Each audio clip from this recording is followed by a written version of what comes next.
தீபம் அகர்பத்தி ஒரு தெய்வீக அனுபவம். பக்தி கிளிட்ஸ் நேயர்களுக்கு வணக்கம். நான் கலைப்பிரியா பழனி. இன்னைக்கு நம்ம கூட யார் இருக்காங்க அப்படின்னா அஸ்ட்ராலஜர் ஃபெமி அருண் மேம் தான் இருக்காங்க. வணக்கம் மேம், எப்படி இருக்கீங்க? நல்லா இருக்கேன். சந்தோஷம் மேம். பொதுவாவே ஒரு ஒரு பெரிய மனிதர் இருப்பாரு, அவரை பார்த்துட்டு எவ்வளவு நல்ல மனுஷன் அப்படின்னு நம்ம சொல்லுவோம். திடீர்னு அவரோட ஏதாவது ஒரு டார்க் சைடு தெரிஞ்சிருச்சுன்னா எவ்வளவு நல்லவரா இருந்தார் இந்த சமூகத்துக்குள்ள, எப்படி இவருக்குள்ள இப்படி ஒரு டார்க் சைடு இருக்கா அப்படின்னு சொல்லிட்டு கேட்ட உடனே தான் எல்லாருமே ஆச்சரியப்படுவாங்க. ஓ, இப்படி எல்லாம் இருக்கு போல, நல்ல மனிதர்களுக்கு பின்னாடி இல்ல கெட்ட மனிதர்கள் யாரா வேணா இருக்கட்டும், ஒரு மனுஷனுக்கு பின்னாடி ஒரு டார்க் சைடு இருக்கு அப்படின்னு சொல்லிட்டு அது ஒவ்வொரு ராசிகளுக்குமே ஒவ்வொரு விதமா மாறும் இல்லையா மேம்? ஆமா, ஒவ்வொரு ராசிக்கும் ஒவ்வொரு இதுவா மாறும். முதல்ல சமுதாயத்துல நம்ம எல்லாருமே கடந்து போகக்கூடிய விஷயங்கள் 4 விஷயம் இருக்கு. ஆமா, அது இப்போ ஒரு கட்டம், ஒரு மேஷ ராசின்னு ஒரு கட்டத்தை எடுத்துக்கிட்டீங்கன்னா அதுல 4 பங்கு இருக்கும். அதாவது தர்மம், அர்த்தம், காமம், மோட்சம். அப்போ ஒரு வழி நமக்கு எல்லாருமே தர்மத்தின் வழி. இப்போ இந்த நீர் ராசி, நெருப்பு ராசிகள், வாயு ராசிகள்லாம் இருக்கு இல்லையா?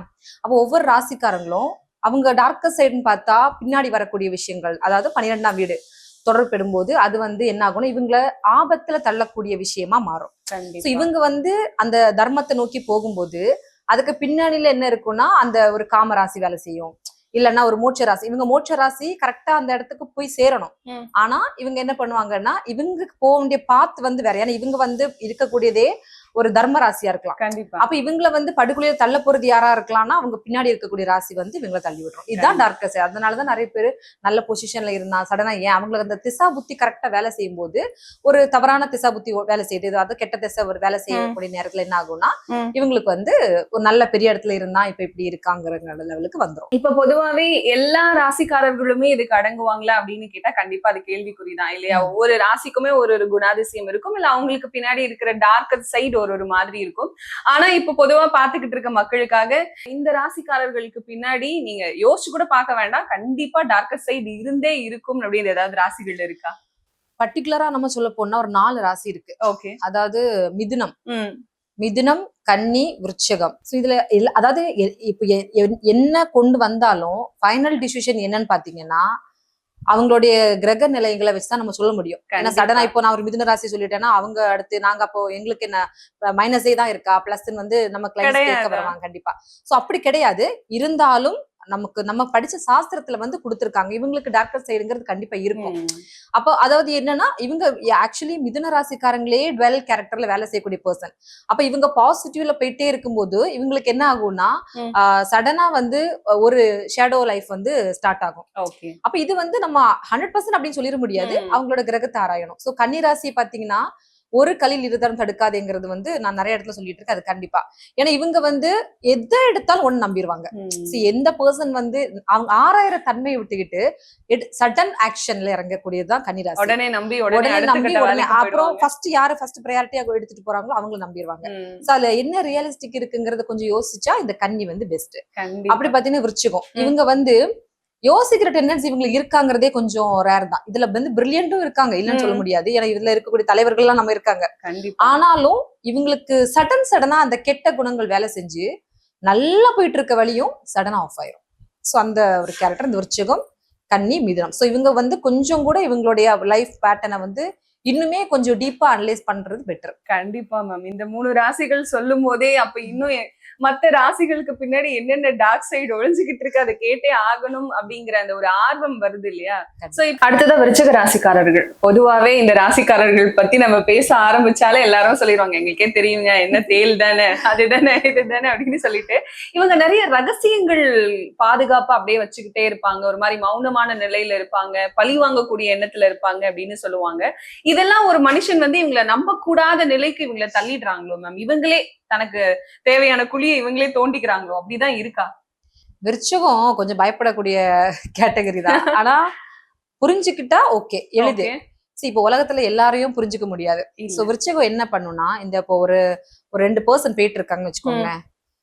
நம்ம டிராவல்ல இருக்கும்போது சடனா ஒரு விஷயத்த நமக்கு தெரியும், தோணும் இவங்க கிட்ட போய் பேசலாம் அப்படின்னு. இவங்க ரகசிய பாதுகாத்தா கூட இப்ப நம்ம நேம கேட்டதான் பேசுவோம். நீ எந்த ராசிமா அப்படின்னு கேட்டு பேசுறது இல்ல. அப்போ நம்ம கிட்ட இருக்கிறது விருச்சிக ராசி நபர்னு வச்சுக்கோங்க. ஓப்பனா போய் நாம் பல நாள் காக்கப்பட்ட ரகசியத்தை கூட இவங்களுக்கு சொல்லிடுவோம். யாரும் விருச்சகம் போய் கேட்க வேண்டாம், நம்மளே வளரிடுவோம். அதுதான் விருச்சகத்தோட ஒரு சூப்பர் பவர். சோ அதாவது இவங்க நீங்க பாத்துக்கிட்டாலே தெரியும், நாங்கெல்லாம் எங்கேயும் போய் எந்த விஷயம் கேட்க மாட்டோம், ஆனா எங்க காதுக்கு எல்லாமே வரும் அப்படின்னு சொல்லக்கூடிய நபர்கள் யாருன்னா விருச்சகம் தான். ஏன்னா நமக்கு தோணும், ஆனா இதுல என்னன்னா அங்கதான் நமக்கு பாதாளமும் காத்திருக்கும். கண்டிப்பா. நம்ம வந்து நிறைய விஷயத்த சொல்லிட்டா என்ன ஆகும், அது சிலவங்க அப்படியே விட்டுருவாங்க. மனசுக்குள்ள இருக்கும் கரெக்டா நமக்கு தேவை, நம்ம எங்க வீக் ஆகுறோமோ அந்த இடத்துல தூக்கி வச்சிருவாங்க, பாயிண்ட் கொடுத்து மாட்ட வச்சிருவாங்க. அப்ப என்ன ஆகும்னா நமக்கு அது பிரச்சனை வந்துடும். கண்டிப்பா.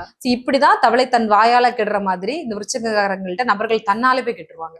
விருச்சிகம் கெட தேவையில்லப்பா, நீங்க தான் போய் நாங்க வரவே இல்லையப்பா, நாங்க எங்க இடத்துல அழகா உட்கார்ந்துருக்கோம், நீங்க ஏன் வர்றீங்க அப்படிங்கிற கேக்குறதெல்லாம் இந்த விருச்சகம் தான். கண்டிப்பா கண்டிப்பா. பொதுவாவே இந்த பொறாமை அப்படிங்கிற விஷயம் வந்து கொஞ்சம் அதிகமானா கூட அது நமக்கு வந்து பிரச்சனையா மாறிடும் அப்படின்னு சொல்லுவாங்க. இது விருச்சகத்துக்கும் பொருந்துமா? விருச்சகத்துக்கு பொருந்தும். ஏன்னா பொறாமை இல்ல அவங்களுக்கு, பாசம். இவங்க வந்து உண்மையா பாசத்துக்காக இருக்கக்கூடிய நபர்கள் தான். உண்மையா இருக்கணும், பாசமா இருக்கணும். இப்ப எனக்கு ஒரு லைஃப் பார்ட்னர் இருக்காங்கன்னா ஒளிவு மறைவே இருக்கக்கூடாதுன்னு நினைப்பாங்க. சரி, இப்போ இப்போ வேற ஒரு நபர்கள் எடுத்துக்கிட்டீங்கன்னா ஒரு தடவை தப்பு விழும், யாருக்கா இருந்தாலும் தவறே பண்ற மனுஷ இயல்பு. சரி, நம்ம என்ன பண்ணுவோம், ஜஸ்ட் அதை லீவ் பண்ணிட்டு மூவ் ஆன் பண்ணுவோம். இந்த விருச்சிக ராசி நபர்கள் ஒரு பார்ட்னர் இருக்காங்கன்னு வச்சுக்கோங்களேன், தப்பு பண்ணிட்டாங்கன்னா வாழ்நாளுக்கு அவங்க நம்பவே மாட்டாங்க.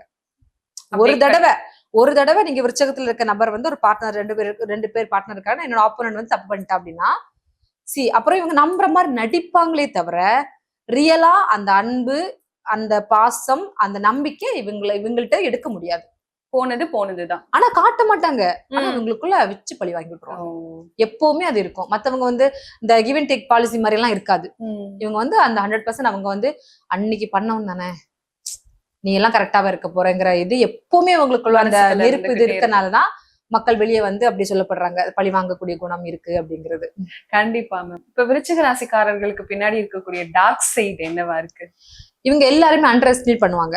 அதாவது நம்பக்கூடியவங்களை நம்பாமலும் நம்ப தகாதவங்களை நம்பக்கூடியது வந்து இவங்களுடைய ஒரு பிரச்சனையா மாறும். ஃபர்ஸ்ட் அட்டம்ப்ட்லயே வந்து முடிவெடுத்துருவாங்க.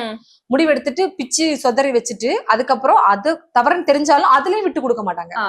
பண்ண மாட்டாங்க. நாம எடுக்கிற முடிவு எடுத்ததுதான், நான் எடுத்ததால இப்ப என்ன, எதையுமே வந்து இவங்களுக்கு ஒரு விஷயம் உடைஞ்சதுக்கு அப்புறம் தான் தெரிய வரும். உடைக்கிறதுக்கு முன்னாடி அந்த பொருள் கவனமா கையாண்டு வைக்கணும். அது உறவா இருந்தாலும் அப்படித்தானே. கண்டிப்பா. இப்போ எனக்கு என்னன்னு வாழ்றதுக்கு ரொம்ப நேரம் ஆகாது இல்லையா? நம்ம மட்டும் இந்த உலகத்துல வாழல, நம்மள சுத்தி எல்லாரும் இருக்காங்க, நம்ம ஒரு எறும்ப கடந்து போறோம் அப்படிலாம் யோசிச்சுதான் மனுஷன் வாழ முடியும். இவங்க எப்படின்னா, நான் தான் பாஸ், என்ன இப்போ விழுந்தா என்ன, ஒரு கண்ணாடியா உடஞ்சா இப்ப என்ன, இப்படிங்கிற ஒரு எல்லாத்துலயுமே கேர்லெஸ். ஆனா இதுல இன்னொரு விஷயம் இருக்கு, பெர்ஃபெக்ஷனா பண்ணக்கூடியதும் இந்த நபர்கள்ல இருக்காங்க. நிறைய பேரை பார்க்க முடியும். எல்லாத்துலயும் கரெக்டா மார்க் போட்டக்கூடிய டிபார்ட்மெண்ட்ல இருக்கவங்க இருக்காங்க, இந்த மாதிரி கேட்டகரி இருக்காங்க. சோ கிரக நிலைகளை பொறுத்துதான் நான் சொல்லிட்டு எல்லா கருத்துமே என்னன்னா, கண்டிப்பா கிரக நிலைகளை பொறுத்து மாறுபடும். அப்போ பர்சனல் ஹாரோஸ்கோப் அனலைஸ் பண்ணாம நம்ம ஒருத்தரை வந்து ஜட்ஜ்மெண்ட்டுக்குள்ள கொண்டு வைக்க முடியாது. சோ ராசிக்குங்கிற ஒரு டெண்டன்சி வந்து சாஸ்திரத்துல கொடுக்கப்பட்டிருக்கிறத மட்டும் தான் நம்ம பேசிட்டு இருக்கோம். சோ இந்த ராசிகள் இந்த குணங்களை வந்து செய்யும். இப்ப ராசிகள் சொல்றோமே தவிர இந்த ராசியில் நபர் நம்ம எங்கேயுமே பேசல, இந்த ராசி அந்த மேலே வேலை செய்யும். அதான் நிஜம். கண்டிப்பா.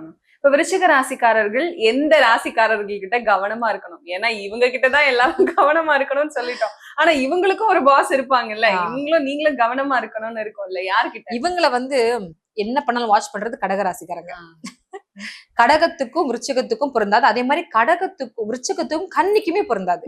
இந்த கன்னி விருச்சிகம் பாத்துக்கிட்டீங்கன்னாலே இவங்களுக்கு 2 பேரும் 7ஆம் பொருத்தமா தான் இருக்கும். எப்பவுமே வந்து விருச்சிகம் கூட அட்ஜஸ்ட் பண்ணி போகும் கன்னிக்கிட்ட. ஆனா கன்னி வந்து இவங்க என்ன பண்ணாலும் ஏத்துக்க மாட்டாங்க. அது வந்து அப்படி ஒரு விஷயம். எதுனாலும் இந்த போட்டி போட்டுட்டே இருப்பாங்க. கடகராசிக்காரங்க இவங்களுக்கு நட்புக்கரை நீட்டி வந்தா கடகம் தான் விருச்சகத்தை பத்தி பொறாம்படும். ஏன்னா அவங்கள்ட்ட இருக்கிற பாதிக்கு மேல குவாலிட்டி இவங்க கிட்ட இருக்கும் விருச்சகத்துக்கும். சோ அப்போ என்னன்னா கடகராசிக்காரங்க அதிக பொசிசிவ் யார்கிட்ட இருப்பாங்கன்னா விருச்சகத்திட்ட இருப்பாங்க. இவங்களுக்கு பட் அவங்கள பிரச்சனை இல்லை, ஆனா அவங்க இவங்களுக்கு ஒரு பிரச்சனையா தான் இருப்பாங்க. அப்ப இவங்க என்ன பண்ணணும்னா அந்த ராசிக்காரங்க ரொம்ப கவனமா இருக்கணும். சோ எந்த ஒரு உதவி கேட்காம இருக்கிறதும் பெட்டர், எந்த ஒரு விஷயத்துக்கு அணுகாம இருக்கிறதும் பெட்டர். ஏன்னா இவங்களே எல்லாரோட ரகசியத்தை கறக்கக்கூடியவங்க, இவங்க ரகசியத்தை எடுக்கக்கூடியவங்க அவங்க. உங்களுக்கு ஒரு மாஸ்டர் இருக்காங்கங்கிற மாதிரி. அப்போ அவங்கள்ட்ட கேர்ஃபுல்லா அவங்க இருக்கணும். கண்டிப்பா மேம். விருச்சிக ராசிக்காரர்களுக்கு நீங்க சொல்லக்கூடிய ஒரு பெஸ்ட் அட்வைஸ்? அதாவது எப்பவுமே வந்து அடுத்தவங்க அண்டர் எஸ்டிமேட் பண்ணாம நம்ம அதுக்கா உலகத்துக்கு வந்திருக்கோம்னு நினைச்சு கொஞ்சம் ஆன்மீக பயணத்துல போறது வந்து பெஸ்ட். இல்ல மத்தவங்களை வந்து குறையே பேசிட்டு நம்ம மட்டும் தான் பெர்ஃபெக்ஷன் நினைக்கக்கூடிய தன்மையை வந்து மாத்துறது வந்து பெஸ்டா இருக்கும். கண்டிப்பா.